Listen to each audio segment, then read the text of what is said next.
Ada Rasmi dan Indralani dan juga Atika dari Cirebon.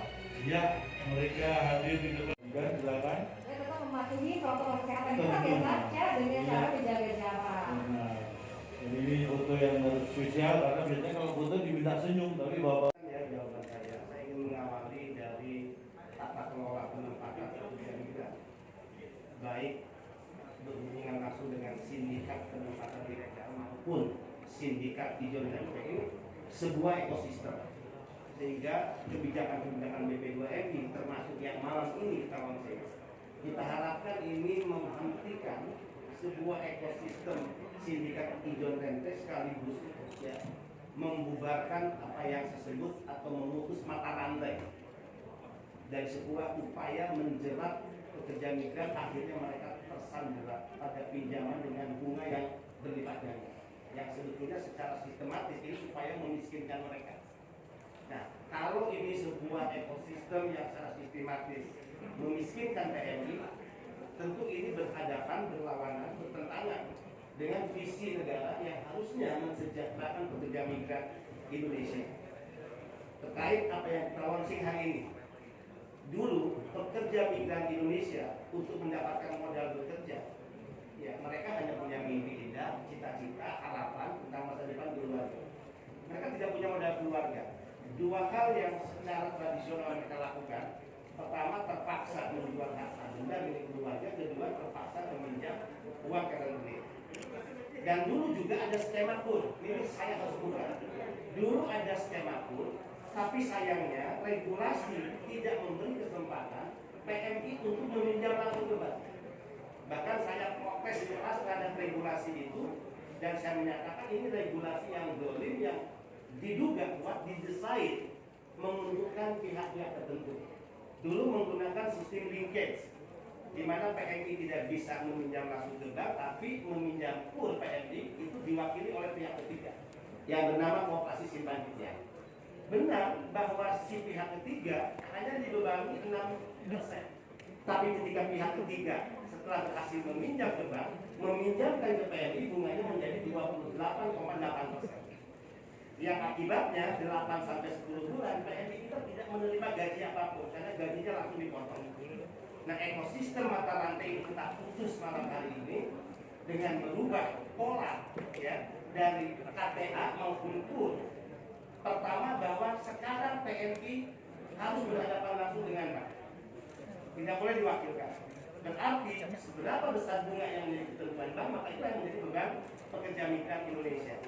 Kedua, PMI dan keluarga tidak menjadi jaminan ya, atau penjamin atau apalis, sehingga dia tidak akan berhadapan lagi jika ada risiko dikejar-kejar seperti ya, para pihak developer mengejar-kejar pihak yang melakukan pinjaman ya. Kemudian ketiga, PMI sekarang ya sekali lagi hanya diperhadapkan dengan persyaratan yang sangat mudah. Tadi syarat apa saja? Pertama, hanya KTP, dua, foto ya, pas foto dari yang bersangkutan. Ketiga, approval dari UPT BP2MI yang memastikan bahwa yang meminjam ini benar-benar pekerja migran. Ada pertanyaan, kalau begitu negara bisa rugi dong. Misalnya tadi Taiwan ya 38 juta, Hong Kong 40 juta. Bagaimana kalau dalam satu hari misalnya muncul gelombang calon PMI yang meminjam datang ke bank-bank di daerah melalui PT?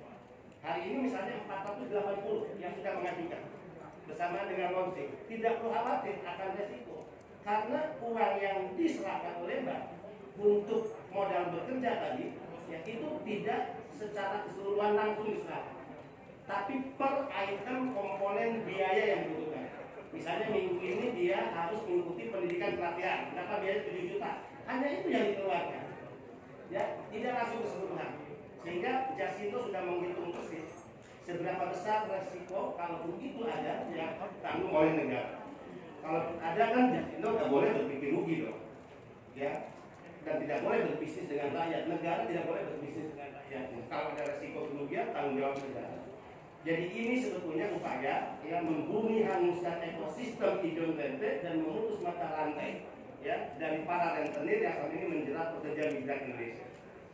Idealnya tadi saya sampaikan, kalau pasal 30 idealnya negara membagi uang kepada calon pekerja migran Indonesia, dan kalau 270.000 per tahun yang berangkat ke negara penempatan di luar pandemi itu hanya 8,7 triliun, kecil bagi negara karena sumbangan PMI per tahunnya 159,6 triliun. Tapi kondisi fiskal kita nggak mampu. Nah, apakah karena kondisi fiskal kita nggak mampu kemudian kita diam? Ya, sebetulnya kan perintah undang-undang ini tahun 2017 ya. Saya belum kepala badan loh, saya baru 1,5 tahun kepala badan. Perintah ini sudah keluar tahun 2017.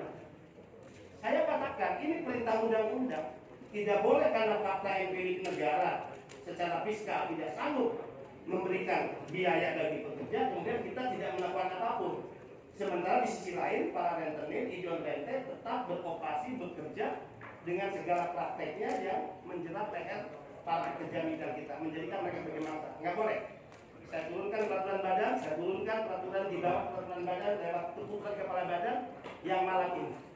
Sekali lagi Pak Melki, saya idealnya setuju sebetulnya perintah undang-undang itu kita kasih duit.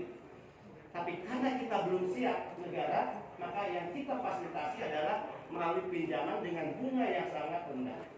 Saya ingin lapor ke Pak Melki sekali lagi, 11% ini adalah produk KTA BRI. Tapi yang sedang berproses pembahasannya ya pun itu 6%. Ya. Jadi tinggal nanti PMI memilih mau ngikut dengan pinjaman KTA ataupun buat 6%. Dan itu sudah disanggupi oleh Pak Erlangga sendiri. Dia cukup peduli dengan pekerja migran juga. Ya. Tinggal menunggu regulasinya. Ya. Insya Allah dalam bulan-bulan ke depan sudah selesai. Jadi dua yang kita launching, KTA, program BNI, dan PUR. Ya. Program pemerintah. Saya pikir ini ya